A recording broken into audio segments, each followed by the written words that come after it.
বলেন কুল ইয়া আইয়ুহান নাসু ইন্নী রাসূলুল্লাহি ইলাইকুম জামিআ। কুল ইয়া আইয়ুহান নাস, আল্লাহ তাআলা নাস মানে হচ্ছে সকল মানব জাতিকে বুঝিয়েছে। এখানে আরব অনারব, সাদা কালো, গরিব ধনী, বাদশাহ রাজা প্রজা এবং হিন্দু খ্রিস্টান বৌদ্ধ কাউকে আল্লাহ তাআলা নির্দিষ্ট করে বলেন নাই, মানব সকলকে বলছেন, সকল মানবের জন্য। আইয়ুহান নাস ইন্নী রাসূলুল্লাহি ইলাইকুম জামিআ, সবার জন্য রাসূল হিসেবে আমি রাসূলকে পাঠালাম। বলেন সুবহানাল্লাহ, সবার জন্য। আল্লাহ সুবহানাহু ওয়া তাআলা কোরআনুল কারীমে সূরা আলে ইমরানের 166 নম্বর আয়াতে কারীমায় আল্লাহ রাব্বুল আলামিন বলেন, লাকাদ মান্নাল্লাহু আলাল মুমিনিনা ইয বা'আথা ফীহিম রাসূলাম মিন আনফুসিহিম ইয়াতলু আলাইহিম আয়াতিহি ওয়া ইউযাক্কিহিম ওয়া ইউআল্লিমুহুমুল কিতাব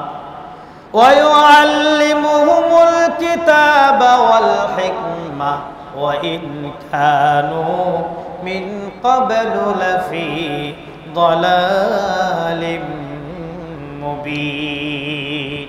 বলেন আল্লাহু আকবার। আল্লাহ রাব্বুল আলামিন বলেন, লাকাদ মান্নাল্লাহু আলাল মুমিনিন, আল্লাহ তাআলা বলেন অবশ্যই আল্লাহ মুমিনদের উপরে রহম করেছেন। বলেন সুবহানাল্লাহ। আল্লাহ তাআলা এই জায়গায় মুমিনদেরকে পার্থক্য করে বললেন, লাকাদ মান্নাল্লাহু আলাল মুমিনিন।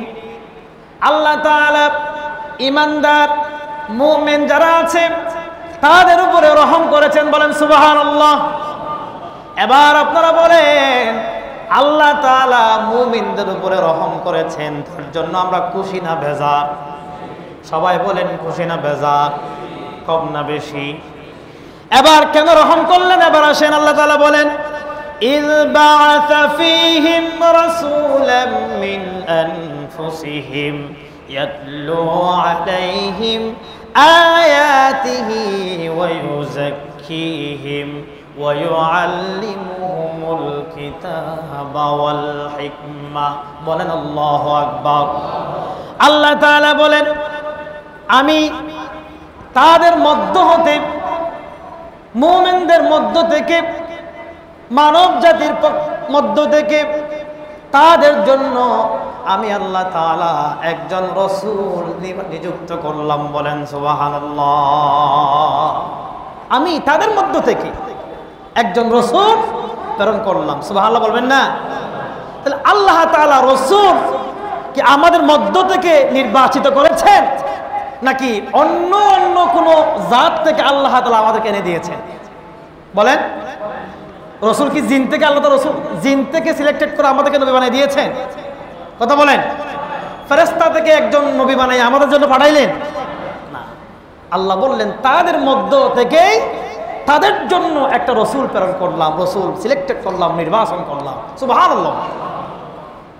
তাহলে এবার আমি হজের সময়, হজের আগে আলোচনায় বলেছিলাম, সব আমরা ইনসান যারা আছি সবগুলা কুল্লুকুম বনু আদম, আমরা কার সন্তান? কথা বলেন, আদমের সন্তান। আল্লাহ তাআলা বললেন, কুল ইন্নামা আনা বাশার, আমি তোমাদের মতো মানুষ। মানুষ কিসের তৈরি এই বিষয়ে আলোচনা করেছিলাম, মনে আছে আপনাদের? তো যাদের মনে আছে আলহামদুলিল্লাহ। তবে একটা সিস্টেম করা লাগবে। এই জুমায় আলোচনা করব, আগামী জুমায় সবার জন্য 10 মিনিট বরাদ্দ থাকবে। গত জুমায় যে আয়াত এবং যে হাদিস বা যেই ঘটনা বললাম, সবার মধ্য থেকে যদি কোনো একজন, দুইজন, তিনজন ব্যক্তি ওই আয়াতগুলো মুখস্থ করে শোনাতে পারে, মানে গত জুমার আলোচনা থেকে ইন্টারভিউ নেওয়া হবে, পরীক্ষা নেওয়া হবে, সেই আয়াতগুলো যদি কেউ মুখস্থ দিতে পারে একটা পুরস্কার থাকবে। এইভাবে যদি একটা প্রতিযোগিতার সিস্টেম করা হয় তাহলে অনেকগুলো ভাইরা আয়াতগুলো শিখবে, হাদিসগুলো শিখবে, ঘটনাটা মুখস্থ রাখবে। এটা ভালো হবে না? যদি আপনারা যে বলেন যে না হুজুর আপনার আলোচনা আমরা লিখে রাখবো, নোট করব, আমরা প্রতিযোগিতার অংশীদার হব, তাহলে সবার জন্য আমার পক্ষ থেকে পুরস্কার থাকবে ইনশাআল্লাহ। কি বলেন? আচ্ছা, এর মাধ্যমে কি হবে? আপনাদের কোরআন হাদিসগুলো আস্তে আস্তে পড়তে আগ্রহী হবে, কোরআনের প্রতি মহব্বত বাড়বে। কোন একদিন কি এই সিস্টেমটা চালু করে দিব, নামাজের পরে সবার মধ্য থেকে প্রশ্ন করা হবে, যদি সুন্দর করে দাঁড়াইয়া আয়াতগুলো বলতে পারেন বা ঘটনা বলতে পারেন তাহলে পুরস্কার পাবে ইনশাআল্লাহ। আচ্ছা, এখন আল্লাহ তাআলা বললেন আমি তোমাদের মধ্য থেকেই রসুল বানালাম। তাহলে আমরা কিসের তৈরি? কথা বলেন। আচ্ছা, তো রসুলকে যদি কেউ নূর বলে, নূরের তৈরি বলে, তাইলে কি রসুল আমাদের দলে থাকবে না অন্য দলে চলে যাবে? কথা বলেন সবাই, বোঝার বিষয় আছে। যারা বলে রসুল কিসের তৈরি? নূরের তৈরি। আমরা স্বাভাবিকলি সবাই জানি নূরের তৈরি হচ্ছে ফেরেশতা, ঠিক কিনা? ফেরেশতা কিসের তৈরি? আর জিন কিসের তৈরি? আগুনের তৈরি। এখন রসুল যদি নূরের তৈরি হয় তাহলে সে কি আর ইনসানের মধ্যে পড়ে? কথা বলেন। তো আল্লাহ বলছে ইযবাআসা ফীহিম রাসূলাম মিন আনফুসিহিম, তোমাদের থেকেই আমি রসুল নির্বাচন করলাম। কারণ যারা রসুলকে নূরের তৈরি বলে তারা এই আয়াতের সম্পূর্ণ বিরোধিতা করছে, ঠিক কিনা বলেন? এক। দুই নম্বরে মনোযোগ দিয়ে শুনেন, যদি দুনিয়ার কোনো আলেম বলে রসুল নূরের তৈরি, আল্লাহ তাআলা আশরাফুল মালায়েকা বলছে না আশরাফুল মাখলুকাত বলছে? কথা বলেন। সৃষ্টির সেরা জীব আশরাফুল মাখলুকাত মানুষ না ফেরেশতা? ইনসান না জিন? জিন। হ্যাঁ, ইনসান না জিন না ফেরেশতা? আচ্ছা, আল্লাহ বলছে সৃষ্টির সেরা জীব হচ্ছে আশরাফুল মাখলুকাত মানুষ, ইনসান। রসুল যদি নূরের তৈরি হয়ে থাকে তাহলে রসুল কি ইনসান না ফেরেশতা? কথা বলে না। তাহলে রসুলকে নূরের তৈরি বললে রসুলের সম্মান বাড়বে না কমবে? আল্লাহ বলছে রসুল কি তোমাদের মধ্য থেকে রসুল আমি নির্বাচন করলাম। আরেক জায়গায় বললেন কুল ইন্নামা আনা বাশার, আমি তোমাদের মতোই মানুষ। এখন আমরা যদি রসুলকে নূর বানাই ফেরেশতাদের দলে পাঠাই দিই, আর আল্লাহ বলছে সৃষ্টি সেরা জীব মানুষ, তাহলে রসুল তো নাউযুবিল্লাহ চ্যুত হয়ে যাবে, ঠিক কিনা বলেন? এজন্য কোন দিক দিকেই আল্লাহ যা বলছেন তা ভিন্নতা হতে পারে না, এটা বোঝার জন্য বলেন। এরপর আল্লাহ রাব্বুল আলামিন বলেন ইমানদারের উপরে আমি আল্লাহ রহম করলাম। সেই কারণটা হলো আল্লাহ তাআলা বললেন আয়াতিহি ওয়া ইউযাক্কিহিম ওয়া ইউআল্লিমুহুমুল কিতাবা ওয়াল হিকমা।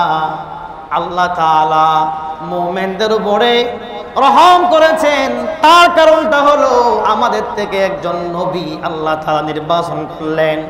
সেই নবীর দায়িত্ব হলো মানুষদেরকে আল্লাহ রাব্বুল আলামিনের আয়াতে কারিমা কোরআনুল কারীম গুলা তেলাওয়াত করে করে মানুষদেরকে শোনায় এবং হিকমা আল্লাহ তাআলা শিক্ষা দিয়েছে।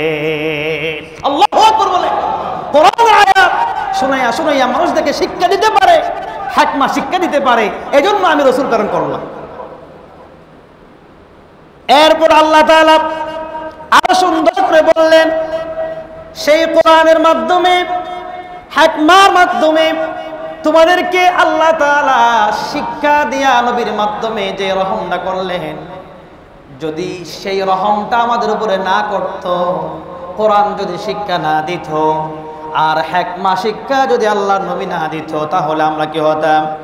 ওয়া ইন কানু মিন ক্বাবলু লাফি দালালিম মুবিন।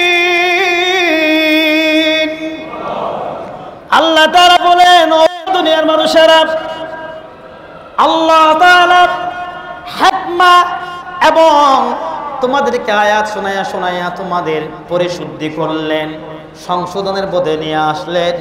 ইতিপূর্বে তোমরা সবাই পথভ্রষ্ট ছিলা। আল্লাহ তাআলা যদি নবী না পাঠাতেন, কোরআন যদি নাযিল না করতেন, কোরআনের আয়াতের শিক্ষা যদি আমাদেরকে না দিতেন, হিকমা যদি শিক্ষা আমাদেরকে না দিতেন, আমরা পথভ্রষ্ট থাকতাম। আমরা যদি পথভ্রষ্টের উপরে জীবন যাপন করতাম, নিঃসন্দেহে পরকালে আমাদেরকে জাহান্নামে যাওয়া লাগতো, ঠিক কিনা? জাহান্নাম থেকে বাঁচার জন্য আল্লাহ তাআলা কোরআন দিয়েছেন, নবী দিয়েছেন, হিকমা শিক্ষা দিয়েছেন, যাতে করে আমরা জাহান্নামের কঠিন আযাব থেকে বেছে বেছে জান্নাতের পথ, জাহান্নামের পথগুলা বাছাই করে আমরা পরকালীন মুক্তি পেতে পারি, জান্নাত পেতে পারি। সেই জন্য আল্লাহ তাআলা নবী দিয়া আমাদের উপরে রহম করলেন। বলেন সুবহানাল্লাহ। আল্লাহ তাআলার যে হিকমা, যদি নবী না দিতেন আমরা জান্নাত চিনতাম না, জাহান্নাম চিনতাম না, ভালো মন্দ চিনতাম না, পার্থক্য করতে পারতাম না।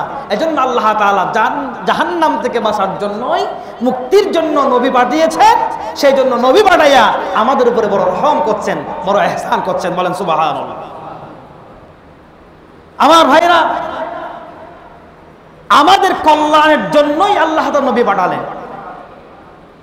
সেই যুগ যুগ ধরে প্রত্যেকটা নবী এবং রাসূলের উপরে নির্যাতন, জুলুম, নিপীড়ন, কটূক্তি, অমর্যাদার কাজ করেছে কিনা? বলেন, করে নাই? রাসূলের বিরুদ্ধে দুশমনী করে নাই? রাসূলের চরিত্র নিয়ে